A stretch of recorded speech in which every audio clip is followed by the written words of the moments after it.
Morning, কেমন আছো বন্ধুরা? তোমরা সবাই welcome back to my channel. চলে এসেছি আর একটা নতুন ভ্লগ নিয়ে। তোমাদের সঙ্গে কয়েকটা ইম্পর্টেন্ট ক্লিপস আমি শেয়ার করব, আর আশা করি তোমাদের ভ্লগটা অবশ্যই ভালো লাগবে। ভালো লাগলে কিন্তু অবশ্যই লাইক, ফলো, শেয়ার আর সাবস্ক্রাইব করে দিও। কিছুদিন আগে আমি একটা ভ্লগ তোমাদের সঙ্গে শেয়ার করেছিলাম, যেটা হলো এলমহাস্ট মিউজিয়ামে আমরা গিয়েছিলাম। ওখানে কয়েকটা ক্লিপস তোমাদের সঙ্গে অলরেডি শেয়ার করে দিয়েছি। যারা এখনও দেখোনি তারা অবশ্যই গিয়ে ঝট করে গিয়ে দেখে এসো, অবশ্যই ভালো লাগবে। আর এলমহাস্ট মিউজিয়াম মানে বুঝতেই পেরেছো, মিউজিয়াম মানে পুরনো হিস্ট্রি সম্পর্কে কিছুটা জানা। আর সেখানে কিছু সংরক্ষণ ছিল যেগুলো দেখে কিছুটা বোঝা গেল যে শহরটা সম্পর্কে কয়েকটা নলেজ আমরা পেলাম। তো সেটার কয়েকটা আমি তোমাদের সঙ্গে জাস্ট শেয়ার করব, আর আশা করি তোমাদেরও ভালো লাগবে। চলো তাহলে আগে শুরু করা যাক। এই যে দেখতে পাচ্ছ তোমরা, যা দেখাচ্ছি সেগুলো যেই বড় বড় যা লেখা মানে এই ফ্রেমে যেগুলো দেওয়া আছে সব পুরনো হিস্ট্রি এবং কারা ছিলেন ফাউন্ডার, তো সব হিস্ট্রি এখানে আছে। আর এই যে দেখতে পাচ্ছ এখানে সব সেনাদের সব ড্রেস থেকে তখনকার মানুষরা কি পোশাক ব্যবহার করতো, আর কিভাবে বিল্ডিংটা মানে এখানকার প্রথম যে কিভাবে এটা শুরু হয়েছিল সেই সব ডিটেলস আমি কয়েকটা তোমাদের সঙ্গে শেয়ার করব। তো প্রথমে আসি গ্লস কমার্শিয়াল ব্লক নিয়ে, যেটা এখানে দেখলাম 1874-এ এটা প্রতিষ্ঠা হয়েছিল। উনি গ্লস নামে একজন ব্যক্তি, উনি প্রতিষ্ঠা করেছিলেন। আর প্রথম তিনি যখন প্রতিষ্ঠা করেন তখন ওটা ছিল 1 স্টোর বিল্ডিং। তারপর ওটা চেঞ্জ হয়ে 3 স্টোরে উনি আবার এক্সটেন্ড করলেন। আর এটার মধ্যে ছিল এলমহাস্টের first bank, local post office, public library এবং একটা অডিটোরিয়াম, যেটা হলো কমিউনিটি অডিটোরিয়াম। আর এই বিল্ডিংটার 3rd ফ্লোরে ছিল লোকাল স্কুল আর commencement exercise and theatre production. তো গ্লস যিনি এই বিল্ডিংটার যে ফাউন্ডার ছিলেন, উনি 1905-এ মারা যান। আর ওনার ওয়াইফ লুসি তখন এই পুরো বিল্ডিংয়ের এত মানে মেনটেনেন্স তিনি আর পারেননি সামলাতে, তাই তিনি বিক্রি করে দেন প্রপার্টিটা। তখন স্টেট ব্যাংক অ্যান্ড প্রাইমারি টেন্যান্টদের বিক্রি করে দেন, যেটা হলো 1924 মানে 1924-এ।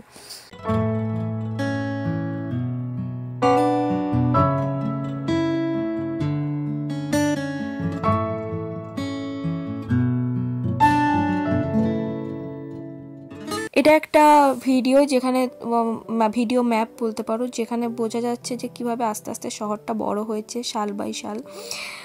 আর তারপর যেটা তোমাদের সঙ্গে শেয়ার করব সেটা হলো কমিউনিটি ক্লাব। 1900 সালে কিছু কমিউনিটি লিডার্সরা মিলে কমিউনিটি ক্লাবটা প্রতিষ্ঠা করেছিলেন। ক্লাব হাউসটি ডিজাইন করেছিলেন একজন প্রতিষ্ঠিত শিল্পী, যিনি হলেন ওয়াল্টার পার্লে গ্রিফিন। তিনি অ্যাকচুয়ালি ছিলেন অস্ট্রেলিয়ার ক্যানবেরার বিখ্যাত শিল্পী, শিরোপা পেয়েছিলেন তিনি 1913 সালে। ওখানকার মানুষেরা মানে 1913-এ, তো এখানকার মানুষেরা পরে ওই ক্লাব হাউসটিতে বিভিন্ন অ্যাক্টিভিটি করতো। তার মধ্যে যেগুলো ছিল সেটা হলো রেস্টুরেন্ট থেকে হলিডে পার্টি, সারা বছর ধরে ফায়ারওয়ার্ক সবটাই হতো এখানে। আর এটা ছিল 20-যে এটা একটা বিখ্যাত মানে ক্লাব, যেটা এলমহাস্টকে খুব বিখ্যাত করেছিল। এখানকার জায়গা মানে প্রপার্টিগুলো খুব ভ্যালুয়েবল হয়েছিল তখন সেই সময়। আর ল্যান্ডগুলো 1926-এ একজন ডেভেলপারকে দেওয়া হয়ে গেছিল। সেই সময় এলমহাস্ট গল্ফ ক্লাবটাকে মুভ করানো হয়েছিল একটা শহরে, যেটা হলো উডডেল রোডে। আর সেটা এখন নর্থ অ্যাডিশনে আছে, আর যেটা এখনও সংরক্ষণ করা আছে ওকমিডোতে। এলমহাস্টে একটা পুরনো ফিশচার ম্যানশন ছিল, আর সেটার অ্যাড্রেসটা 203 সাউথ ইয়র্ক স্ট্রিটে।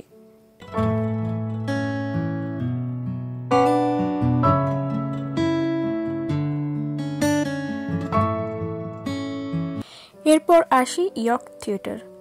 ইয়র্ক থিয়েটার ওপেন হয়েছিল 1924 লেবার ডেতে।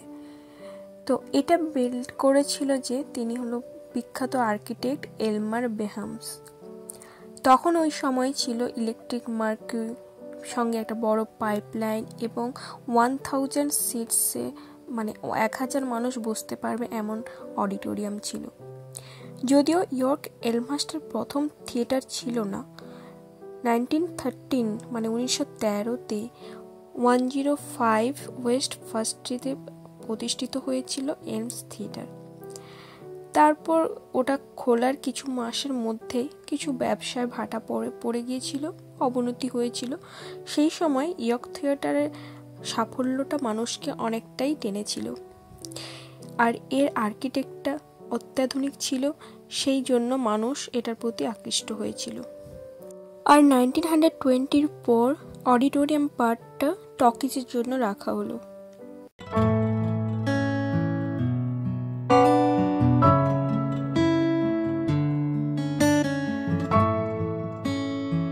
এই ছিল কিছু হিস্ট্রি যেটা আমি তোমাদের সঙ্গে শেয়ার করলাম।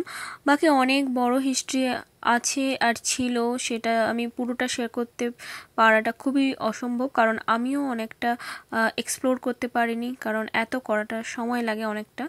তো যেটুকু আমি জেনেছি তোমাদের সঙ্গে শেয়ার করলাম। তোমরা অবশ্যই কমেন্টস করে জানিও কেমন লাগলো। ভালো লাগলে অবশ্যই কিন্তু লাইক শেয়ার অবশ্যই করো, আর চেষ্টা করব আরও কিছু এভাবে ইনফরমেশন তোমাদের সঙ্গে শেয়ার করা। চলো নেক্সট ব্লগে দেখা হচ্ছে। চলো টাটা, গুড নাইট।